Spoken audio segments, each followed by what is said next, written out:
Бүгүн 31-мартта Борбор калаадагы мейманканалардын биринде 11-апрелде добуш берүүгө коюлган жаңы конституциялык долбоорго жана Кыргыз Республикасындагы конституциялык процесстерге арналган баш мыйзамга карата жаңы көз караш деген аталышта тегерек стол болуп өттү. Чындап айтканда Кыргызстан өлкөсүндө 30 жылдын ичинде биз 10-чу конституцияга кайрылып атабыз.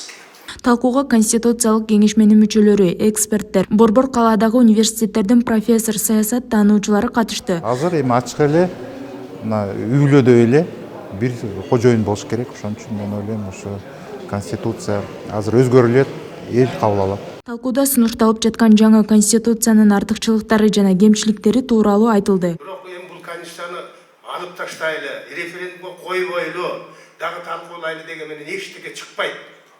Анда эч качан бизде алдыга жылышта болбойт. Ошондой эле катышуучулар укуктук талаа түзүүдө жана өлкөнү туруктуу өнүктүрүүдө алдыдагы референдумдун маанисин талкуулашты.